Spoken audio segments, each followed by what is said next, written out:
आम्ही 4 जण महाबळेश्वरला निघालो होतो. मी, माझी बायको प्रिया, तिच्या ऑफिसमधला मित्र राहुल आणि त्याची बायको नेहा. राहुलशी माझी फारशी ओळख नव्हती, पण प्रियाने आग्रह केला की तो खूप चांगला माणूस आहे, एकत्र गेल्यावर मजा येईल, म्हणून मी हो म्हणालो. सकाळी लवकर निघालो. रस्त्याने दिसणारे डोंगर, हिरवाई आणि धुकं मन प्रसन्न करणारं होतं, पण 6 तासांच्या प्रवासानंतर आम्ही सगळे चांगलेच थकलो होतो. तिथला व्हिला बघून थकवा कुठल्या कुठे पळाला. हिरव्यागार डोंगरात लपलेला तो छोटासा बंगला, बाहेर स्विमिंग पूल आणि आत लाकडी फर्निचर, मंद दिवे. सगळं जणू एखाद्या सिनेमासारखं होतं. पण पहिल्याच नजरेत नेहाने माझं लक्ष वेधलं. ती खूप सुंदर होती, पण त्या सौंदर्यामागे एक विचित्र थकवा होता. तिच्या डोळ्यात हसू नव्हतं आणि ओठांवरची स्माईल खरी वाटत नव्हती. प्रवासाचा थकवा असेल असं समजून मी तो विषय सोडून दिला. आम्ही फ्रेश होऊन नाश्त्याला बसलो. राहुल जोक मारत होता, प्रिया हसत होती आणि मी चहाचा आनंद घेत होतो. पण नेहा मात्र समोरच्या खिडकीबाहेर डोंगराकडे बघत जणू त्या रानात हरवून गेली होती. समोरचा चहा थंड झाला तरी तिला भान नव्हतं. शेवटी राहवून मी तिला विचारलं, नेहा, तुम्ही ठीक आहात का? ती दचकली आणि एका क्षणासाठी माझ्याकडे बघून म्हणाली, हो, हो, सगळं ठीक आहे. ती हसली खरी, पण तिची नजर पुन्हा खिडकीबाहेर गेली. दिवसभर आम्ही व्हिलाभोवती फिरलो, फोटो काढले, संध्याकाळी भजी खाल्ली. राहुल आणि प्रिया जुन्या ऑफिसच्या आठवणींत रंगले होते, पण नेहा शांत होती. रात्री जेवण झाल्यावर आम्ही पूलजवळ आलो. चांदण्यांच्या प्रकाशात नेहा स्विमिंग कॉस्ट्यूममध्ये पाण्यात उतरली. ती वेगळीच आणि सुंदर दिसत होती, पण तरीही तिचा एकटेपणा लपत नव्हता.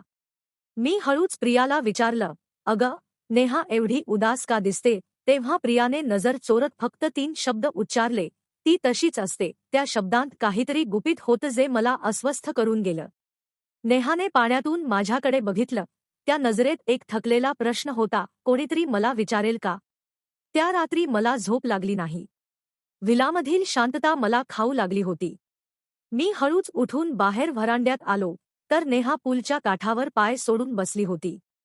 तिचे खांदे किंचित हलत होते. ती रडत होती का?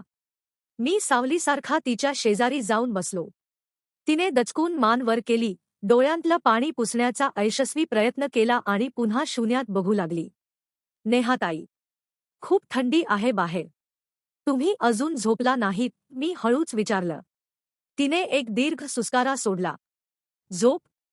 ज्यांच्या आयुष्यात प्रश्नांचं धुकं साचलेलं असतं ना, त्यांना झोप लवकर लागत नाही. ती थोडी थांबली आणि मग स्वतःशीच हसली, पण त्या हसण्यात वेदना होती. आज आमचा 3रा लग्नाचा वाढदिवस आहे, ठाऊक आहे तुम्हाला? माझ्या तोंडातून शब्दच फुटेना. लग्नाचा वाढदिवस. आणि राहुलला? राहुलला काहीच आठवत नाहीये. तिने माझे शब्द पूर्ण केले. तो प्रियाशी गप्पा मारण्यात इतका गुंतलाय की त्याला समोर बसलेली आपली बायको आणि तिचं अस्तित्व दोन्ही विरून गेल्यासारखं वाटतंय. गेल्या 6 महिन्यांपासून आमचं घर फक्त 4 भिंतींचंच राहिलंय. आम्ही एकाच बेडवर झोपतो, पण आमच्यामध्ये मैलोनमैलांचं अंतर असतं. तिने पाण्यात आपल्या पायाने एक वर्तुळ तयार केलं. कधीकधी मला वाटतं, मीच कुठतरी कमी पडले का? की माणूस इतका बदलू शकतो की आपण ज्याला ओळखत होतो, तो माणूसच हरवून जावा. मी आज त्याच्यासाठी एक छान घड्याळ आणलं होतं, गिफ्ट द्यायला. पण संध्याकाळी जेव्हा तो प्रियाच्या जुन्या जोक्सवर मनमोकळं हसत होता, तेव्हा मला जाणीव झाली की माझ्या गिफ्टपेक्षा त्याला त्या आठवणी जास्त हव्या आहेत. माणूस गर्दीत असूनही इतका एकटा असू शकतो, हे मला या महाबळेश्वरच्या ट्रिपने शिकवलं. तिने माझे आभार मानले आणि ती आत निघून गेली. सकाळी नाश्त्याला नेहा थोडी हलकी वाटत होती. तिने खिडकीबाहेर बघून एक खरखवरं स्मितहास्य केलं. घरी परतल्यावर 3ऱ्या दिवशी प्रियाने एक धक्कादायक बातमी दिली. राहुलने ऑफिसमध्ये राजीनामा दिला होता आणि तो दुसऱ्या शहरात बदली मागत होता. प्रियाने सांगितलं की राहुल आणि नेहाचं 6 महिन्यांपासून बोलणं बंद आहे. नेहाच्या हाती राहुलच्या फोनमधील काही जुने मेसेजेस लागले होते. जेव्हा मी प्रियाला विचारलं की राहुल तुझा फक्त मित्रच आहे का, तेव्हा तिने कबूल केलं की लग्नाआधी ती आणि राहुल 2 वर्षे रिलेशनशिपमध्ये होते. नेहाचा उदासपणा, राहुलचं प्रियाशी जास्त बोलणं आणि या ट्रिपचा खरा उद्देश आता स्पष्ट झाला होता. राहुलने कदाचित ही ट्रिप सगळं ठीक करण्यासाठी नाही, तर एकदा शेवटचं बघण्यासाठी प्लॅन केली असावी. प्रियाच्या डोळ्यात पश्चात्तापाचे अश्रू होते. त्या रात्री आम्ही खूप वेळ बोललो, भीती, विश्वास आणि माफी यावर.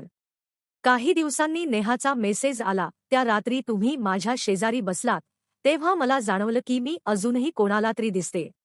राहुलसाठी मी अदृश्य झाले होते, पण तुमच्या त्या एका प्रश्नाने मला पुन्हा जिवंत केलं. धन्यवाद. महाबळेश्वरच्या त्या ट्रिपने शिकवलं की कधीकधी सुट्ट्या आनंदासाठी नसतात, तर धुक्यासारखं साचलेलं सत्य उघड करण्यासाठी असतात.